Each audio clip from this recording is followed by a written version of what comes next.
of the International Secret Police. Ceiling zero. Ceiling zero.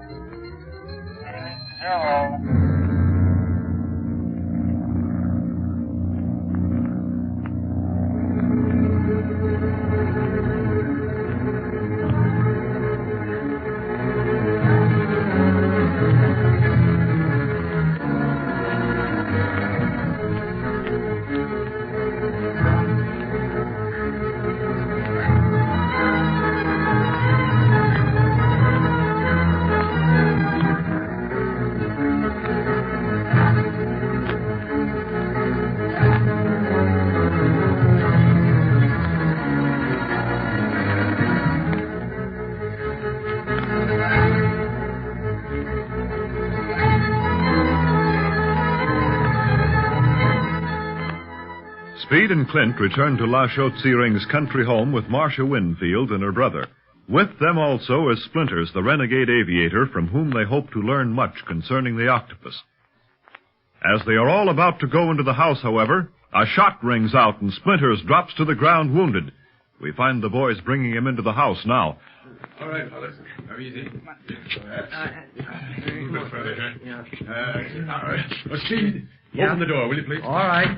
That's it. I got it back. That's it. Easy. Careful. That's it, Speed. Thank you.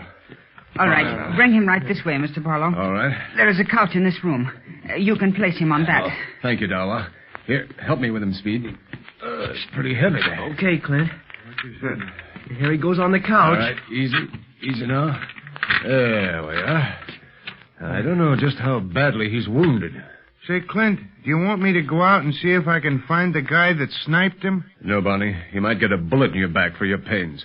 But you keep your eyes open in case they should try some target practice inside the house. Don't worry, pal. Is there anything I can do, sir? Yes, there is, though. Get me some hot water and a clean cloth we can use for bandages, will you? Yes, I shall get them immediately.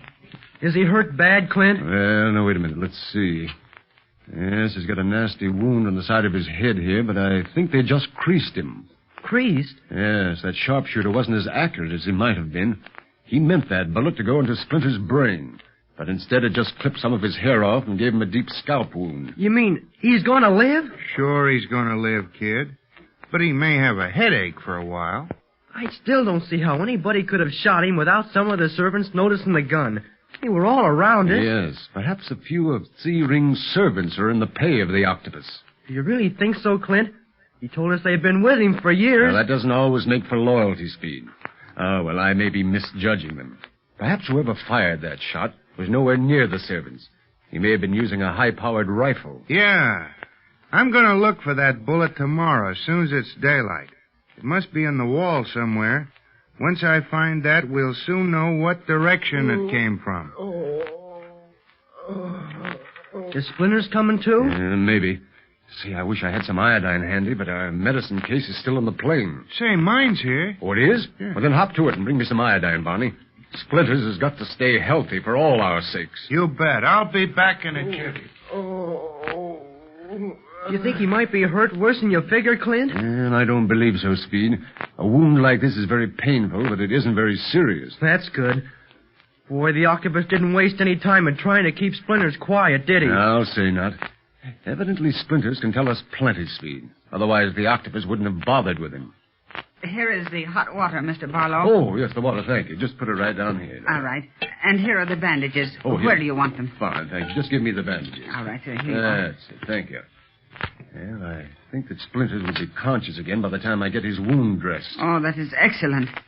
Where is Barney? He's gone to get some iodine out of his medicine kit. We have been missing some excitement. And how? Speed and Clint no sooner landed and got these folks out of the plane than somebody started shooting. And those two Tibetans standing in the corner, who are they? More octopus gangsters, Chief Tipo. They were guarding Miss Marcia, too. Golly, we've got a lot to tell you all after we bring Splinters around. And now the iodines. Here you are, Clint. Oh, yes. Oh, give me a piece of cotton there, will you? Yeah, right here. All right. Thank you. Now, just hold his head over this way, please. All right. I'll bet that stuff hurts. No, don't torture me, octopus. I'll do anything you say. Anything, only don't torture me, no. I didn't let him get away. Wait. Hold him down. Hold him, fellas. Don't let him get up. All right. He thinks the octopus has got him. Yes, I guess this fella's had plenty of suffering at his hands. Look. Splinters is opening his eyes. Where am I? You're safe enough now, Splinters. Barlow.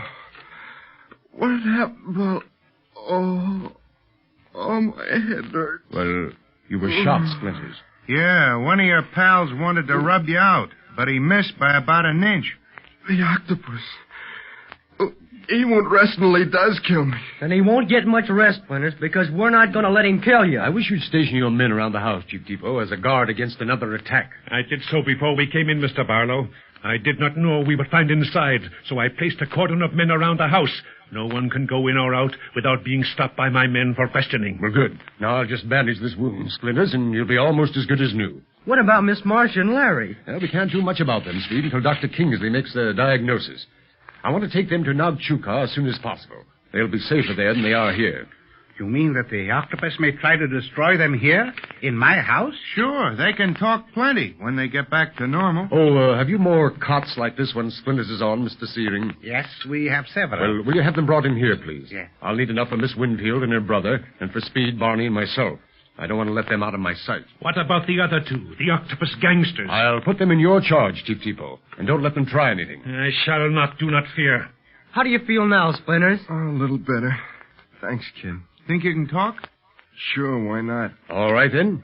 Now, we heard Quan Wu mention something about the transfer of the slaves to a meeting place at the foot of the Himalayas. Where is that place? Mardak. Mardak. Yeah, it's a village near Lake Tigotso. Tigutso. Uh-huh. All the slaves that was picked up around here and hidden in the lower rooms of the octopus's castle. Slaves? In the castle? Sure. Well, I'll be darned. They're given the vapors of sleep there, packed in gunny sacks, and then sent to this village of Mardak. Clint, maybe that's what those torches meant on the foot trail. Remember when we saw him? Yes, Speed. But I never dreamed the octopus would attempt such a bold transfer. That's how he gets away with it. If he tried to sneak him across the country, the Tibetan government would be on his neck in a minute. But I do not understand. For what reason are the slaves being taken to Mardak? A caravan will be formed there. A caravan that'll go over the Himalayas into India. Over the Himalayas. Right over Kulakangri Pass. In India, they'll be transferred to boats on the Brahmaputra River and carried to the coast and out into the Bay of Bengal. Gee, what a setup. And a successful one, too, if Splinters hasn't told us about it. We've got the octopus right where we want him now. Yeah, but you might have trouble in convincing him of that, Dunlap. Don't forget those planes he has stationed at Black Pass. I don't think he'll dare use them, Splinters. They'd reveal his game too completely. No, the octopus thinks he's going to win, and because of that, won't send for those planes, well, save as a last resort. Do you think I should call my men back, Mr. Barlow? No. Leave them stationed where they are, Chief Depot. But send word for them to prepare for an attack. When we give the word, they can advance on the pass of the Iron Dagger. And there'll be no way for the octopus and his gangsters to escape. Unless they fly out. We won't give them time for that, Speed. You mean you're going to attack the castle tonight? No, Bonnie. We'll lay low tonight and tomorrow, and perhaps longer. You see, Quan Wu escaped from us to warn the octopus that we had Marcia and the others. And he'll be ready for us now. I want to wait until he thinks that he's safe. That Splinters was killed by that shot from out of the dark. And then we'll pay him a visit. Probably while those mysterious gunny sacks are being carried down the foot trail. Say, just who is the octopus, Splinters? I don't know, Speed. I never saw him. You know, we should be hearing the result of those telephoto pictures from Chief Riley soon, Speed, but, however, we don't need that now. We've got Splinters to identify the octopus. Yeah, I'll identify him all right. I'd know that voice in a million. I don't know if you'd recognize him as Paul Meunier, Splinters. He's disguised as an old man. I'll know him, don't worry. Say, Clint, let's try to make Marcia talk again, huh? Yeah, you can try, Barney, but I'm afraid it's no use. Marcia? Marcia, remember me? Old Barney? She just stares at him. I feel so sorry for her, Speed. I believe the young lady and her brother need good food and care more than anything else. Yeah. Poor Miss Marcia's been through an awful lot, I bet. And Larry looks bad, too. Yes, he'd suffered more than Marcia, Speed. It may take him longer to come out of it. But if anyone can cure them, it's Dr. Kingsley. I shall have one of the serving women care for the young lady, now that the excitement is over for the time being. Clean clothes and good hot soup would do wonders for her. Say, that reminds me, I'm hungry, too. Clint and me haven't eaten anything since we left here. I haven't done much better. Sitting here with one ear glued to the shortwave set, I was afraid to take time out to eat. Why didn't you let us know you was all right, Clint? Well, I didn't have a chance, Barney. We flew out of a sandstorm, you know, and I had my hands full handling the plane, while Speed was watching over Marcia and Larry and also keeping an eye on our prisoners. Those two over there were handcuffed, but they could have done a lot of damage had they broken loose while we were in the plane. They're mighty quiet. They ain't said a word all the time they've been here. Yeah, but they look plenty tough, all right. Maybe we can get them to talk when the time comes. And right now, I think we better turn in for the night, huh? Yes, you must be exhausted from the day's happenings, Mr. Barlow. Yes, I am tired, Della. I shall order some food for you all and the cot. And I can help you on that, Mr. Searing. Boy, I'm tired, too. But am I glad that we found Miss Marcia again. And her brother, too. Yeah, and this time I hope we keep 'em. What do you mean, Barney? Uh-oh. Something tells me this night ain't going to be as restful as we hope. Not with Splinters and the Winfields in the house and octopus gangsters in the neighborhood.